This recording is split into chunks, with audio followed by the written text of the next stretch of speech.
হলো 5 আগস্টের পরে আমাদের আসলে সাধারণ জনগণের কাছে একটা প্রত্যাশা ছিল যে ইসলামী দলগুলো সমমনা ইসলামী দলগুলো ঐক্যবদ্ধ হয়ে ইসলামের পক্ষে একটা বাক্সা দেবে, কিন্তু আমরা এখন দেখতেছি আসলে ইসলামী দল নামে তারা আসলে বিভিন্ন লাইনে জুট করছে এবং অন্যান্য যারা দল আছে আসলে তাদের পক্ষে আর তারা সাবাই গেছে। আসলে এই ব্যাপারে আপনার মন্তব্য কি? আলহামদুলিল্লাহ, 5ই আগস্টের পরে তোমরা যে প্রত্যাশা করছিলে বাস্তবতা এটাই ছিল।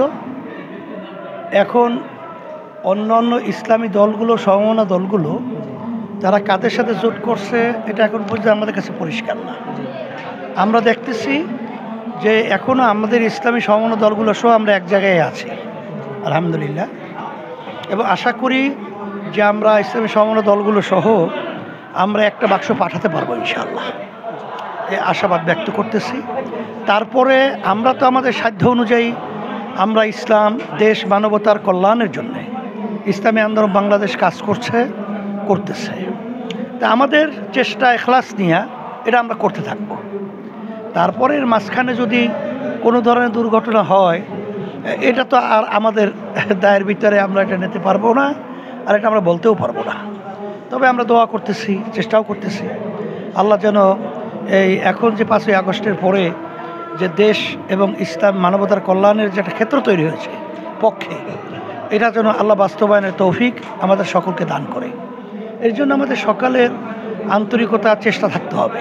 সেখানে সাংবাদিক যারা রয়েছে এবং যারা নাকি এই মিডিয়ার সাথে জড়িত আছে সবাইরই কিন্তু এই দেশের মহব্বতটা আন্তরিকতা এটা কিন্তু ইমানের একটা অংশ হিসাবে কোনো দলের প্রতি তাদের ওইভাবে অবস্থান তৈরি না করে দেশের স্বার্থটাকে অগ্রাধিকার দেওয়া, ইসলামের স্বার্থকে অগ্রাধিকার দেওয়া, মানবতার কল্যাণকে অগ্রাধিকার দেওয়া। আশা করি আল্লাহর রহমতে যে ক্ষেত্রটা আমরা সারা দেশব্যাপী সফর করার পরে লক্ষ্য করেছি তাতে আল্লাহর রহমতে একটা ক্ষেত্র ইসলামের পক্ষে দেশ এবং মানবতার কল্যাণের পক্ষে তৈরি হয়েছে।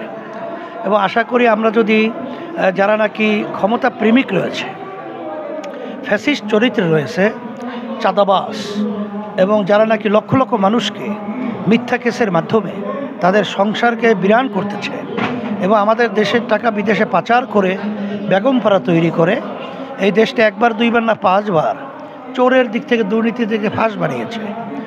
আর বিদেশি এক কথায় এজেন্ডা বাস্তবায়নের যারা চেষ্টা করবে বাংলাদেশের মানুষ, ছাত্র জনতা আল্লাহর রহমতে এটা শক্তভাবে প্রতিহত করবে ইনশাআল্লাহ। জি হুজুর, আসলে আমরা একটি দল দেখতেছি যে আপনারা বলতেছে আসলে 17 বছর আপনারা আসলে হাত ফাঁকা দিয়ে আসলে নৌকাকে বাতাস করছেন। আসলে এই কথাটা আমরা বারবার এটার প্রতিক্রিয়া বক্তব্য দেওয়ার পরও তারা এখনই কথা বলছে, আসলে তাদের ব্যাপারে কী বলবেন? এটা ব্যাপার হয়েছে বাংলাদেশের অনেক রাজনীতি দলের মিথ্যাচারটা এটা এখন তারা পুঁজি হিসাবেই আসলে অনেকাংশে ব্যবহার করছে।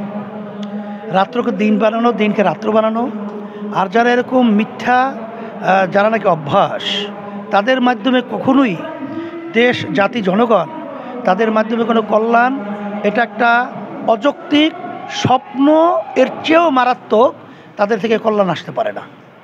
এই জন্য আমরা বলবো যে এরা উদ্দিষ্ট পরিণতভাবে এবং যেটাকে বলা হয় রাজনৈতিক শিষ্টাচার সেটার বহির্ভূত একটা মিথ্যাকে বারবার রচনা করার মাধ্যমে, মিথ্যাকে বারবার এরকম বলার কারণে জাতি তাদেরকে প্রত্যাখ্যান করার সূত্র কিন্তু তৈরি হয়ে গেছে। জাতি এরা বুঝে ফেলছে যে এরা মিথ্যুক। এই জন্য আলহামদুলিল্লাহ আশা করি মিথ্যুকদের জায়গা এই বাংলাদেশের ভিতরে আল্লাহর রহমতে হবে না এবং বাংলাদেশের মানুষ তাদেরকে প্রত্যাখ্যান করবে। জি হুজুর, আপনারা দাবি তুলছেন যে পিআর পদ্ধতিতে নির্বাচন হবে, কিন্তু বিএনপির মহাসচিব মির্জা ফখরুল আলমগীর মনে হয় গত 2-1 দিন আগেই বলছে আসলে পিআর কী জিনিস উনি নিজেই বলে না, উনি বুঝে না। আসলে উনি দলের এত বড় একটা দায়িত্ব ছিল এই কথা বলছে, আসলে এই ব্যাপারে আপনার মন্তব্য? এটা আমরা বলেছি যারা পিআরের ব্যাপারে এই ধরনের তুচ্ছ তাচ্ছিল্য করে কথা বলে আসলে তাদের রাজনীতি করার অধিকার থাকতে পারে না।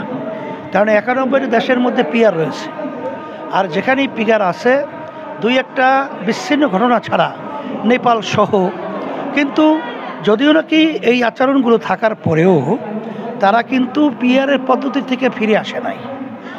আর পিআর পদ্ধতির মাধ্যমে শতভাগ মানুষের ভোটে তাদের মূল্যায়ন হয় এবং এককভাবে ফ্যাসিস্ট চরিত্রে সরকার তৈরি হয় না। আর কালো টাকার দৌরাত্ম্য এবং গুন্ডাদের তাণ্ডব, প্রশাসনকে টাকার মাধ্যমে বিভিন্ন কায়দায় বায়েস্ট করা, এই প্রবণতা থেকে এই নির্বাচন পদ্ধতিটা আপনার স্বচ্ছ হয়। এই জন্য আমরা পিয়ার দাবি করেছি। এটা আমরা বলছি যারা চায় না, যারা বোঝে না, খায় না, মাথায় দেয়, বা তারা বুঝেই না, আসলে তাদের রাজনীতি করার অধিকারই থাকতে পারে না। কারণ যারা 91টি দেশের ভিতরে পিয়ার আছে, তারপর পিয়ার সিস্টেম তারা বলতেছে এরা বোঝে না, তাহলে আমরা বলবো আমাদের কাছে আসুক, আমরা বুঝিয়ে দেব ইনশাআল্লাহ। জি হুজুর, আরেকটা প্রশ্ন হলো যে অনেকে আসলে প্রশ্ন করে যে জামাতের সাথে আপনাদের একটা বিরোধ ছিল এবং আপনারা প্রকাশ্যে জামাতের বিরুদ্ধে বক্তব্য দিতেন, এখন জামাতের সাথে আপনারা আসলে কীভাবে ঐক্যতে গেলেন এবং আপনাদের আসলে ভবিষ্যৎ পরিকল্পনা রয়েছে কি, এই ব্যাপারে একটু বলুন। এই ব্যাপারটা পরিষ্কার, তোমরা জানো যে আমরা মৌলিকভাবে ঘোষণা করেছি যে ইসলামের পক্ষে একটা বাক্স। এখানে শুধু জামাত না, এখানে যত ইসলামী দল আছে সব দলের ব্যাপারে আমাদের এই ঘোষণাটা আছে।